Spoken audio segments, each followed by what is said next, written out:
Very very good evening बच्चों। आज हम section number 52 of companies act 2013 discuss करके चलेंगे। ये जो कंपनीज एक्ट 2013 के सेक्शन 52 में लिखा गया है, that is application of security premium reserves. कभी कभी हमारे एग्जाम में 2 to 3 नंबर का क्वेश्चन आ जाता है, जहां पे आपको लिखना होता है थ्योरी कि सेक्शन 52 के हिसाब से हम सिक्योरिटी प्रीमियम रिजर्व्स का पैसा कहां कहां यूटिलाइज कर सकते हैं। ये जो आपके डिस्प्ले में दिख रहा है, this is actual companies act 2013। मैंने इसे पीडीएफ फॉर्मेट में कन्वर्ट करके आपके डिस्प्ले के सामने पेश कर दिया है। This is your companies act 2013। ये जो कंपनीज एक्ट 2013 के सेक्शन नंबर 52 में लिखा गया है, उसको हम पढ़ने जा रहे हैं। इसका हेडिंग है application of premium received on issue of shares. जो प्रीमियम का पैसा हमें मिला है शेयर्स को इशू करने के लिए, उसका कैसे कैसे हम यूटिलाइजेशन करेंगे, एप्लीकेशन करेंगे, ये सेक्शन उसके बारे में बात करता है। अगर हम सेक्शन पे जाएंगे तो सेक्शन की लैंग्वेज थोड़ी सी डिफिकल्ट है। आपको इतना डिफिकल्ट लैंग्वेज लिखने की जरूरत नहीं है, बट मैं आपको इजी वे में समझा दूंगा। उस इजी वे में हम उसको लिख के आ जाएंगे एग्जाम में। ठीक है सर। इस सेक्शन 52 में 2 पॉइंट है, जिसे हम सब सेक्शन 1 बोलते हैं एंड सब सेक्शन 2 बोलते हैं। सब सेक्शन 1 में क्या लिखा है? Where a company issues shares at premium whether for cash or otherwise, a sum equal to aggregate amount of premium received on those shares shall be transferred to security premium amount। क्या लिखा हुआ है कि sir जो भी आप extra पैसा share holder से मंगाते हो, किसके नाम से? प्रीमियम के नाम से, उस पैसे को हम सिक्योरिटी प्रीमियम अकाउंट में डाल देंगे। तो पहला सेक्शन बहुत सिंपल है। सेक्शन 52 का sub section 1 is very simple. बोल रहा है जो भी पैसा आप शेयर होल्डर से प्रीमियम के नाम से मंगाते हो, उसे आप सिक्योरिटी प्रीमियम अकाउंट में डाल दो। ठीक है सर। सब सेक्शन 2 में क्या बोलता है? Not with standing anything contained in sub section 1, the security premium account may be applied by the company as follows। मतलब subsection 2 clearly indicates the application of money।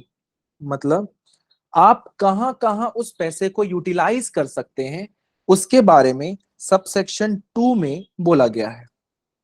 Point number 1 क्या बोलता है? Towards issue of unlisted shares of a company to the members of a company as fully paid up bonus shares। मतलब क्या है कि हम bonus shares को issue करने के लिए उस प्रीमियम का पैसा यूटिलाइज कर सकते हैं। पहला point, bonus shares. Bonus shares क्या होता है? Free of cost. जो शेयर्स हम फ्री ऑफ कॉस्ट अपने एग्जिस्टिंग शेयर होल्डर्स को दे देते हैं, वही होता है बोनस शेयर्स। तो बोनस शेयर्स इशू करने के लिए हम इस प्रीमियम का पैसा यूटिलाइज कर सकते हैं। ठीक सर। पॉइंट नंबर 2 क्या बोलता है? For writing of preliminary expenses. Preliminary expenses का मतलब क्या होता है? Sir expenses before incorporation. मतलब कि सर कुछ कुछ खर्चा हमारा कंपनी इनकॉर्पोरेट करने से पहले लग जाता है। तो कंपनी इनकॉर्पोरेट करने से पहले जो खर्चे लगेंगे, उसी को ही बोला जाता है प्रीलिमिनरी एक्सपेंसेस। और वो प्रीलिमिनरी एक्सपेंसेस को राइट ऑफ करने का काम ये रिजर्व्स करेगा। ठीक सर। पॉइंट नंबर सी क्या बोलता है? Sir writing of expense of commission paid, discount allowed on issue of any shares और डिवेंचर्स। मतलब अगर मान लो मैं कोई डिवेंचर्स को या शेयर्स को डिस्काउंट पे इशू कर दिया, या उस पे कोई खर्चा हो गया, तो वो खर्चा, वो लॉस उसको भी मैं राइट ऑफ कर सकता हूं यूजिंग दिस रिजर्व्स। ठीक सर। पॉइंट नंबर डी क्या बोलता है? In providing premium payable on redemption of preference shares और एनी डिबेंचर्स। अगर आप प्रेफरेंस शेयर्स या डिबेंचर्स को प्रीमियम में रिडीम करेंगे, मतलब एक्स्ट्रा पैसा दे के रिडीम करेंगे, तो उस एक्स्ट्रा पैसे का जो घाटा है, उस लॉस को भी आप किससे राइट ऑफ कर सकते हो? सर, इस प्रीमियम के अकाउंट से हम राइट ऑफ कर सकते हैं। पॉइंट नंबर ई क्या बोलता है? For purchase of own shares. अगर कंपनी खुद का शेयर्स बाय बैक करना चाहती है, कभी कभी क्या होता है, कंपनी अपने खुद के शेयर्स खरीद लेती है ताकि जो शेयर होल्डर्स बढ़ गए हैं उस शेयर होल्डर्स को क्या कर ले, कम कर ले। तो खुद के शेयर्स खरीदने के लिए भी हम इस सिक्योरिटी प्रीमियम अकाउंट को यूटिलाइज कर सकते हैं। तो देयर आर 5 यूटिलाइजेशन, केवल और केवल 5 utilisation is given in section number 52। एक बार इसको हम यहां पे समझ लेते हैं। सेक्शन 52 क्या बोलता है कि सर, सिक्योरिटी प्रीमियम एक प्रकार से एक बकेट है। सिक्योरिटी प्रीमियम अकाउंट एक प्रकार का बकेट है जहां पे हम पैसे मंगवा लेते हैं प्रीमियम के नाम से। किन से मंगवा लेते हैं? शेयर होल्डर से मंगवा लेते हैं।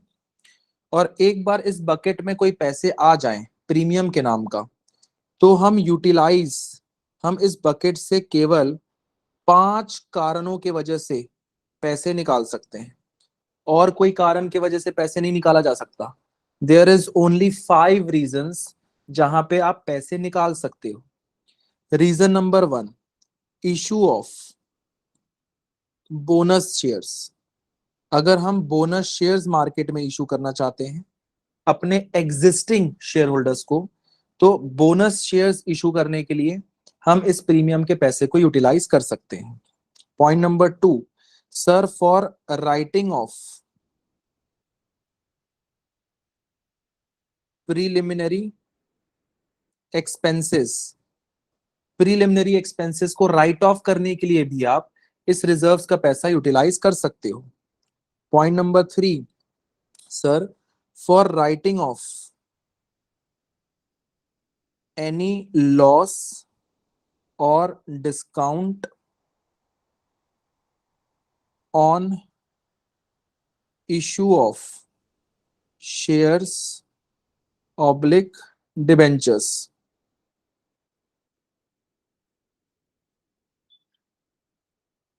मतलब सर, अगर हमने कोई शेयर्स या डिबेंचर्स को इशू किया, उसमें हमने कोई डिस्काउंट दिया या हमें कुछ घाटा हो गया, तो हम उसे भी राइट ऑफ कर सकते हैं इस प्रीमियम के पैसे से। Point number 4, sir, for premium on redemption of preference shares और डिबेंचर्स। अगर डिबेंचर्स या प्रेफरेंस शेयर्स को एक्स्ट्रा पैसा देके रिडीम करना है, अगर हमारी ऐसी कोई पॉलिसी है जहां पे हम प्रेफरेंस शेयर्स वालों को एक्स्ट्रा पैसा देंगे या डिबेंचर्स वालों को एक्स्ट्रा पैसा देके रिडीम करेंगे, तो वो रिडेम्पशन का जो एक्स्ट्रा पैसा है, premium on redemption, that loss can also be right of using that premium का अमाउंट। ठीक है सर। और लास्ट पॉइंट है, sir, for buyback of own shares. Company अपने खुद के शेयर्स को बायबैक करने के लिए इस प्रीमियम का पैसा यूटिलाइज कर सकती है। तो section 52 is very very clear. यहाँ पे यूटिलाइजेशन केवल 5 जगह हो सकते हैं, और वो 5 लॉस को आप, एक प्रकार से देखा जाए तो 5 लॉस है, उस 5 लॉस को आप सेट ऑफ कर सकते हो, राइट ऑफ कर सकते हो यूजिंग दैट प्रीमियम अमाउंट। जो आपको पैसा मिला, एक्स्ट्रा पैसा मिला, उस प्रीमियम अमाउंट को आप सेट ऑफ कर सकते हो उस लॉस के साथ। ठीक सर। तो कहीं भी सेक्शन नंबर 52 में ये नहीं लिखा हुआ है कि आप इस प्रीमियम के पैसे को फोरफीट करके कैपिटल रिजर्व्स में ट्रांसफर कर दो। मतलब सर कहीं भी पढ़ लो, आप पूरा का पूरा सेक्शन नंबर 52 पढ़ लो, आपको कहीं पे भी नहीं लिखेगा कि आप इस प्रीमियम के पैसे को फोरफीट कर सकते हो। मतलब हम प्रीमियम का पैसा कभी भी फोरफीट नहीं कर सकते, क्योंकि एक बार फोरफीचर में कोई पैसा आ जाता है, आपको पता है एट द एंड वो कहां पे ट्रांसफर हो जाता है, कैपिटल रिजर्व्स में। और कैपिटल रिजर्व्स के यूटिलाइजेशंस अलग है। तो कोई कंपनी ऐसा काम कर सकती है ना कि उस प्रीमियम के पैसे को फोरफीचर में डाल दे पहले, फिर फोरफीचर से कहां पे डाल दे, कैपिटल रिजर्व्स में, और उस कैपिटल रिजर्व्स को कहीं और यूटिलाइज कर ले, डिविडेंड देने के लिए यूटिलाइज कर ले। तो कहीं भी यहाँ पे नहीं लिखा है कि कंपनी ऐसा काम कर सकती है। तो हम मान के चलेंगे कि प्रीमियम का पैसा कैनॉट बी फोरफीटेड, प्रीमियम का पैसा हम कभी भी फोरफीट नहीं कर सकते। तो इसी सेक्शन की वजह से जब हम फोरफीचर की एंट्री पास करते हैं, जब हम फोरफीचर की एंट्री पास करते हैं, तो इफ प्रीमियम इज रिसीव्ड, जब प्रीमियम का पैसा रिसीव हो जाता है तो हम नॉट रिवर्स, हम उसे रिवर्स नहीं करते हैं।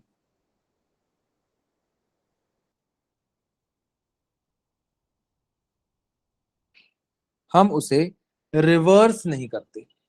जब हम फोरफीचर की एंट्री पास करते हैं तो याद करो, जब प्रीमियम का पैसा जब हमको मिल जाता है, हम कभी भी प्रीमियम को रिवर्स नहीं करते, क्योंकि अगर आप उसे रिवर्स कर दोगे मतलब वो फोरफीचर में चला जाएगा, और फोरफीचर में जाना अलाउड नहीं है एज पर सेक्शन 52।